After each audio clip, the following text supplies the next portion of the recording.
I welcome all of my dear students in this lecture, and in this lecture, we will talk about writing, how to improve writing skills with the help of technology, or dealing with writing skills.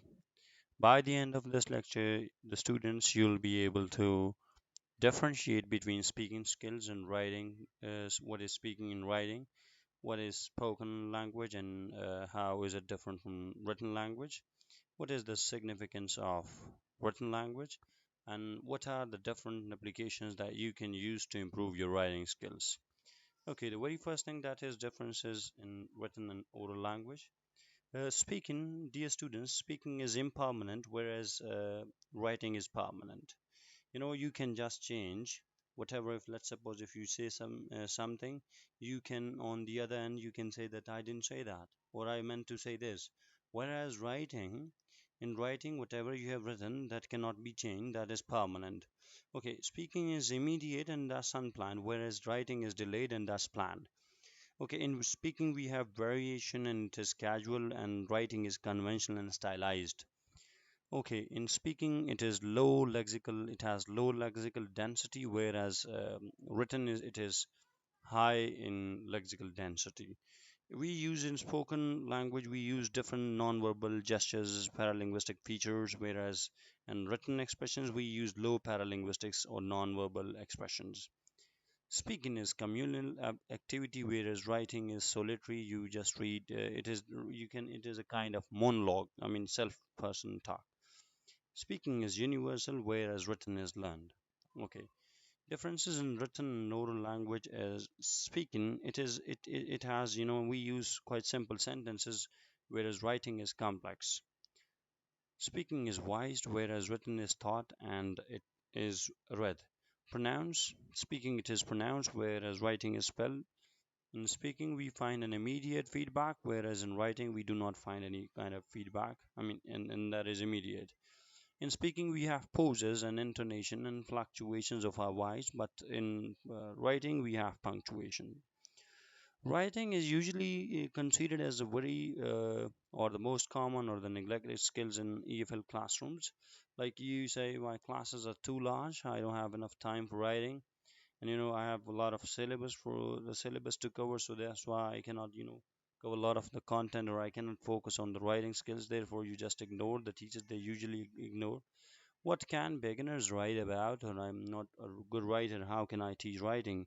These are usually the uh, objections that teachers they usually present that when teaching writing skills.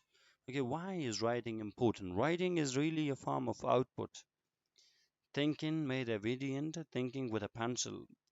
Okay, meanings of building fluency. It is also a way of developing accuracy in grammar and vocabulary. It is, in fact, a premier way in which children think and express their ideas. It is also a way children express creativity, uniqueness, and indicate what they want. Okay, it is also critical skill for academic and professional success. What knowledge does a writer need in order to write? A teacher in a classroom asks her students to write an article on the effects of toxic environment waste on environment. What kinds of knowledge would the students need to have or employ in order to perform this task successfully? The teacher or any writer, whenever he's just trying to write something, he must have some points, he must have some kind of knowledge in his mind, so that he could write or he could produce a wonderful piece of writing. For that, you can just go through the process of writing. For that, we have brainstorming, then we have skimming, then we have drafting, editing, and then actual writing. You can just brainstorm some ideas, and then you can then create you can organize them, and then you can just produce a draft, and then you can edit it, and then you can start writing. Four kinds of knowledge that we need in order to write. Knowledge of language. I mean, what kind of language knowledge do we need? We need, I mean, knowledge of spellings. We need to have, I mean, a wonderful command on spelling shouldn't be, I mean, wrong or incorrect. You need to know where punctuation marks should be placed.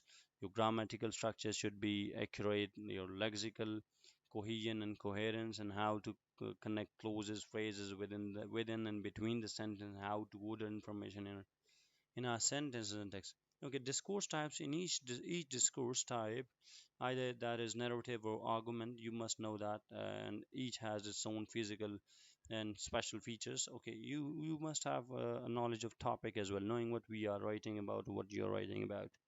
Okay, and again, who is going to read your writing? You must know about the audience as well. The more one knows about one's audience, the easier the writing is. Both the topic and the intended readers will influence the kind of writing we do. Okay, stored writing plans, background knowledge, I mean that is called schemata.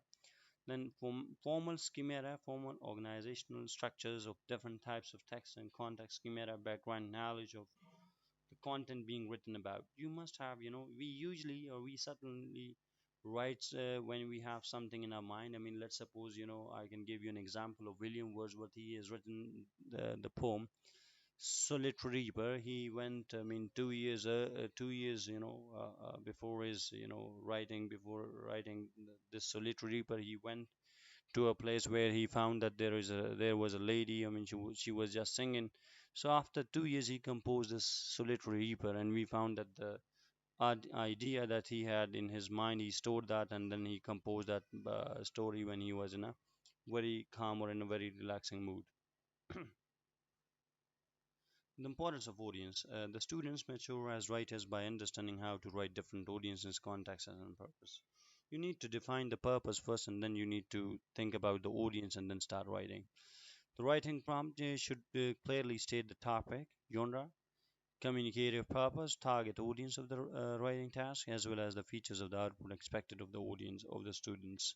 Okay, you can have certain activities in your class. I mean, this is an activity that you can just assign your students that uh, yeah, let's suppose if you have written 3 lines or maybe four lines, and after that you can ask your students to complete a paragraph with the help of the given information, and then your students will try to sort that out. Okay, and this is another activity. You can just again conduct this activity in your class as well. Okay, these are certain notes. Okay, these are the application actually that you can use to or the students they can use to improve their writing skills. I mean, Grammarly, Evernote, Pro Writing Aid, and Grammarly Grammar.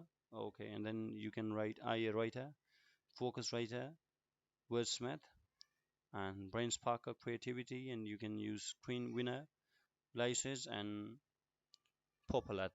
These are different softwares that you can or websites that you can use to improve your writing skills. Okay, that's all for today. If you have any questions, so you can just ask me. Thank you very much. God bless everyone. Thank you.